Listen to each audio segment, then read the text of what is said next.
এবং স্যার আমরা কিন্তু দেখছি যে 1 মাস পূরণ হতে যাচ্ছে প্রায়, এখনও কিন্তু সেরকমভাবে কিছু সামনে আসেনি বা কোনো রকম পদক্ষেপ নেওয়া হয়নি, ইডি হোক সিবিআই হোক, চলছে, তারিখ তো এখনও পিছিয়ে দেওয়া হয়েছে, কি বলবেন?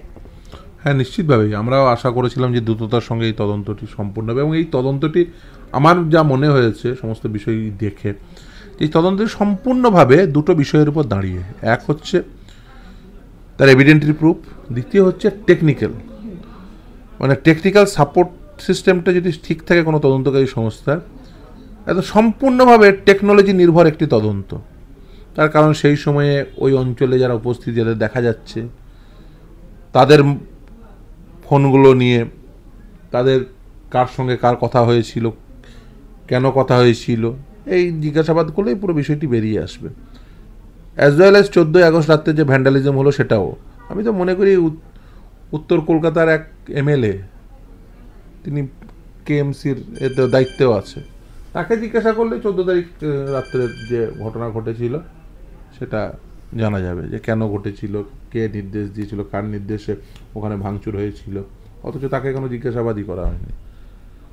এখন সাধারণ মানুষ আর প্রশ্ন তুলছে যে সেই রাত্রিবেলা নির্যাতিতার সঙ্গে যারা যারা ছিল তাদের কিন্তু এখনো কোনো সব বন্ধু বান্ধব যারা যারা খাওয়া দাওয়া করেছিল একসঙ্গে, এখনো অবধি তাদের কিন্তু কোনো রকম জেরা করা হয়নি, তো এটা কতটা গুরুত্বপূর্ণ? সবটাই গুরুত্বপূর্ণ। দেখুন, সিবিআই কীভাবে তদন্ত করবে সেটা সিবিআই ঠিক করবে, এ নিয়ে কোনো সন্দেহ নেই, কিন্তু তদন্তের তো একটা গতিমুখ থাকা উচিত, এবং সেই গতিমুখ অনুযায়ী খুব স্বাভাবিকভাবে সেই দিন ক্রাইম সিনে যাদের উপস্থিতি আপাতভাবে থাকার কথা, তাদেরকে তো জিজ্ঞাসাবাদ করা উচিতই, যে তোমরা কখন এসছো, তোমরা কখন বেরিয়েছো, তারপরে কি ঘটলো, কে ওই টাওয়ার লোকেশনে কাকে কাকে দেখা গেল, এটা সহজেই বের করা সম্ভব বলে আমি মনে করি। এবং যেভাবে গতকালের একটা ঘটনা সামনে আসে, আমি একদম শেষ প্রশ্ন আপনাকে করব, যে অভিষেক বন্দ্যোপাধ্যায় কিন্তু এক্স হ্যান্ডেলে টুইট করে বলছেন যে গতকাল একজন মারা গেছে, বিনা চিকিৎসায় ছেলেটি মারা গেছে, এইভাবে প্রতিবাদ হয় না জীবন নিয়ে, কি বলবেন? অত্যন্ত, আমি বলবো, নোংরা রাজনীতি।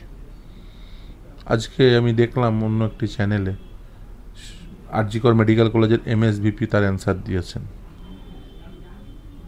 আপনি নিজেও চলে যান, দেখবেন এই মেডিকেল কলেজে কিন্তু ইমার্জেন্সি সার্ভিস চালু আছে।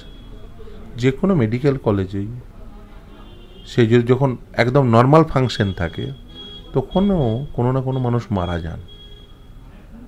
যে কোনো হাসপাতালেই সকলেই যে 100% নিশ্চিতভাবেই বাঁচবেন এটা কখনোই সম্ভব নয়। তাহলে তো মানুষের চিকিৎসা হলেই যদি মানুষ বাঁচত, তাহলে টাটা, বিড়লা, আম্বানি এরা কোনোদিন মরতই না,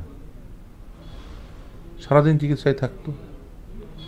চিকিৎসা হলেই মানুষ বাঁচবে এরকম বিষয়টি নয়, মানুষ মরবে, মানুষ মরণশীল, নিশ্চিতভাবে চিকিৎসা দিয়ে কিছুটা তার হয়তো এই মৃত্যুটাকে বিলম্বিত করা যায়, তো মানুষ মরণশীল।